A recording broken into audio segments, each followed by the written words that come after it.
देखिए, इन हालातों में ये जो केवल संस्कार टीवी के माध्यम से राम कथा का आयोजन हो रहा है, उसके मध्य में प्रभु श्री राम का पावन जीवन चरित्र और गौ माता की गौ सेवा, गौ संरक्षण, गौ संवर्धन है। यानी इस कथा के दो सिरे हैं।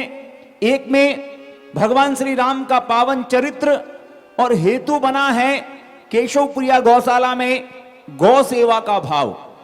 ठीक उसी तरह केशवप्रिया गौशाला के भी दो सिरे हैं, जिसके प्रथम में व्यासपीठ पर विराजित परम पूज्य संत श्री मुरलीधर जी महाराज, जिनके मन में यह भाव जागृत हुआ कि मानस के गान के साथ साथ गौ माता की सेवा और गौ संवर्धन हो, तो हम फिर से इस प्राचीन संस्कृति को भारत की भूधरा पर स्थापित कर सकते हैं।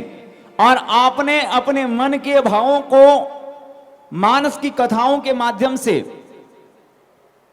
राजस्थान के एक ऐसे गौ प्रेमी के समक्ष रखा जिनका पूरा जीवन गौ सेवा में लीन रहा। ऐसे परम गौ सेवी, गौ लोकवासी संत श्री पद्माराम जी कुलरिया, ये दोनों सिरे ऐसे हैं क्योंकि महाराज जी के मन का भाव और पद्माराम जी का अर्थ जब लगा, तब जाकर इतनी सुंदरतम केशवप्रिया गौशाला का निर्माण हुआ। अब यदि दोनों का जीवन काल देखें तो हम सबको बहुत बड़ी प्रेरणा मिली। प्रथम में पूज्य महाराज जी के जीवन काल को देखें तो आरंभ में आपके परिवार से कई पीढ़ियों से मानस का गान हो रहा है, तो वहीं पर आपके हृदय पटल पर बीज अंकुरित हुए और मानस का मन में भाव चलता रहा। लेकिन जीवन के आरंभ में व्यवसाय के माध्यम से आप अपना जीवन आगे बढ़ा रहे थे।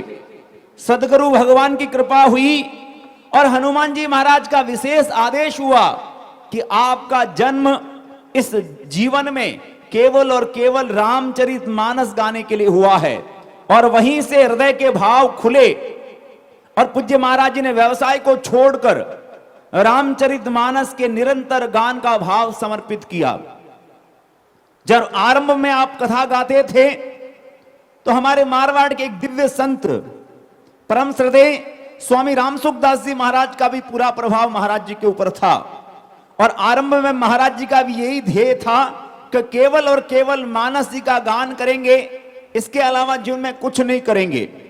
लेकिन महाराज जी के घर में आरंभ से ही गौ माता रहती थी और गौ सेवा होती थी। धीरे धीरे गौ माता की संख्या बढ़ती गई, तो जोधपुर में एक छोटी सी जगह में सारी गौ माता को रखना नामुमकिन था और गौशाला वहां दुखी, गौ माता वहां दुखी भी रहती थी। ऐसे क्रम में पूज्य महाराज जी के मन में भाव आया, क्यों न अलग से जोधपुर शहर से थोड़ा दूर जहां खेत खलियान हो और वहां खुले माहौल में एक गौशाला का निर्माण किया जाए। और यह भाव आपके मन में आया और आपने ये भाव तुरंत गौ सेवी पद्माराम जी कुलरिया के समक्ष रखा।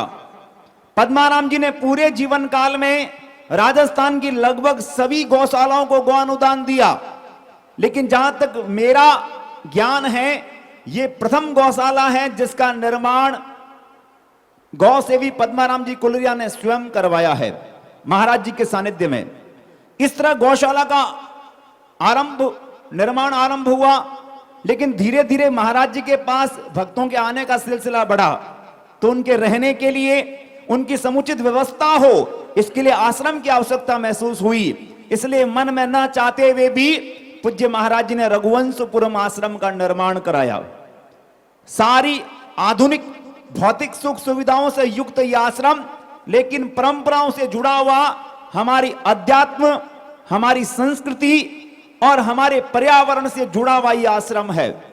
और यहां पर आने वाले सभी भक्तों को मन में इतना सुकून मिले कि वो आराम से बैठकर भगवान की भक्ति कर सके और गौ माता की सेवा कर सके। और इसी क्रम में महाराज जी के मन में जो वैराग्य उत्पन्न हुआ, आपने भी इसी गौशाला में रहने का भाव किया। और जब आपके 50वें जन्म दिवस के ऊपर गुजरात के कलोड़ में जो आपका जन्म स्थान है, वहां पर जो कथा हुई थी तब आपने संकल्प लिया था कि अब मैं निरंतर गौशाला और रघुवंशपुरम आश्रम में ही निवास करूंगा। यहां कुटियों का निर्माण हुआ। वैसे त्याग दुनिया में सबसे बड़ा होता है, लेकिन त्यागी सबसे बड़ा वही होता है जिसके पास सब कुछ हो और उसके बाद त्याग करने का भाव हो। महाराज जी का निरंतर ये संकल्प है कि वो अपने हाथ से बनाया हुआ भोजन ही स्वीकार करते हैं और साथ ही निरंतर जमीन पर ही लेटने का भाव आपका रहता है। यानी सारी सुख सुविधाओं के होते हुए भी त्याग की भावना को कर कर निरंतर मन को मानस जी के चरणों में समर्पित किया कि आज पूरा हिंदुस्तान और जो जो लोग राम से और रामचरितमानस से प्रेम करते हैं वो पूज्य महाराज जी को सुनने के लिए आतुर रहते हैं। मैं आप सबकी जोरदार तालियों से वंदन निवेदन करना चाहूंगा। जो संस्कार टीवी पर घर बैठे देख रहे हैं, आप सबसे निवेदन करना चाहूंगा, क्योंकि गुरु करुणा के सागर हैं, समंदर हो तो ऐसा हो। गुरु करुणा के सागर हैं, समंदर हो तो ऐसा हो, और कर दे अनहोनी को होनी, कर दे अनहोनी को होनी, कलंदर हो तो होसा हो। न तलवारों की भाषा है न तोफों का तमाशा है, जगत को वाणी से जीता सिकंदर हो तो ऐसा हो। जगत को वाणी से सींचा सिकंदर हो तो ऐसा हो। अपनी वाणी से अपनी सहजता, सरलता, सुलभता, यानी इस मुकाम पर पहुंचने के बाद भी आपके पास पहुंचकर आपसे बात करना इतना सामान्य है कि कोई भी मानस भक्त, अभी तो ये समय नहीं है क्योंकि विपरीत परिस्थितियां चल रही, इसलिए आप सब लोग घर बैठकर ही राम कथा को सुनेंगे और केशव प्रिया के लिए, गौशाला के लिए गोदान समर्पित करेंगे। लेकिन जब भी सामान्य हालात होंगे और जब सरकार की ओर से छूट मिलेगी गाइडलाइन में, तब आप आकर रघुवंशपुरम आश्रम को और केशवप्रिया गौशाला की गौ सेवा को अपने आंखों से निहार सकते हैं।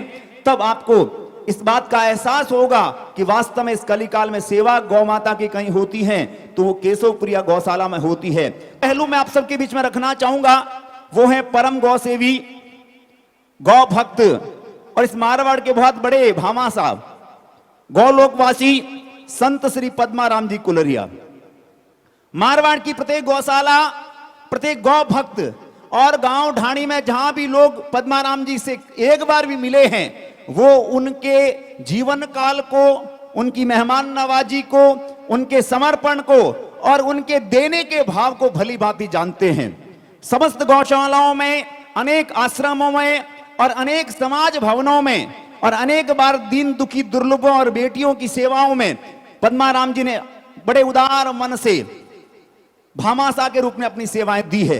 लेकिन केशवप्रिया गौशाला के साथ उनका दिल से बहुत बड़ा रिश्ता था।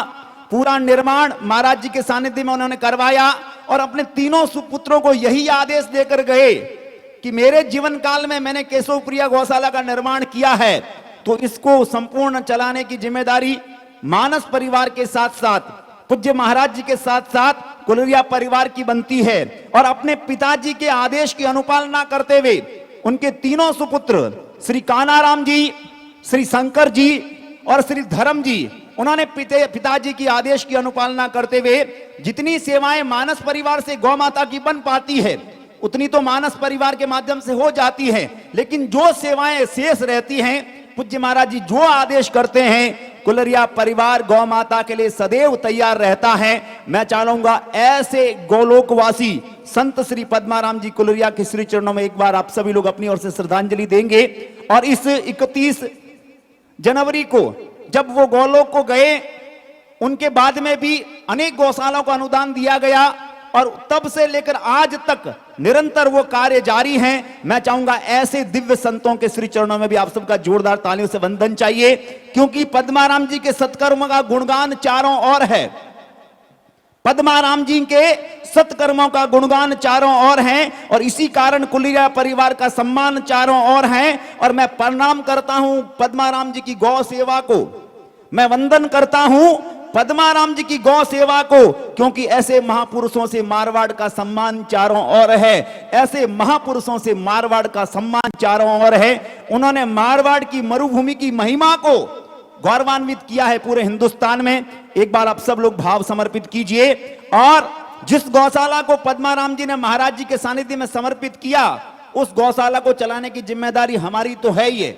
उनका परिवार तो नित्य रहेगा, लेकिन हम सब मानस परिवार के जितने भी सदस्य टीवी के माध्यम से इस कथा को देख रहे हैं, हमारा भी ये भाव बनता है कि हम इस गौ माता के प्रति कुछ न कुछ समर्पित करें, क्योंकि न जीवन रहेगा न जवानी रहेगी, बाकी कुछ भी नहीं निशानी रहेगी, और एक दिन हम भी नहीं रहेंगे इस दुनिया में, केवल और केवल धर्म की निशानी रहेगी। आज पद्माराम जी कुलरिया इस दुनिया में नहीं है, गौलोकवासी है, लेकिन उनके किया हुआ धर्म आज भी हमारे मध्य जीवित हैं। हम उनको बार बार वंदन निवेदन करते हैं, क्योंकि पद्माराम जी ने जिसे जगमग किया वो जिंदा निशानी देखिए, और केशवपुरिया गौशाला में गौ माता की सेवा की रवानी देखिए, और कान्हा शंकर धर्म को जिन्होंने अपनाया, कान्हा शंकर धर्म को जिन्होंने अपनाया, उसी पद्माराम जी महाराज की ऐसी पावन जिंदगानी देखिए, ऐसे गौ लोकवासी पद्माराम जी की पावन जिंदगानी देखिए।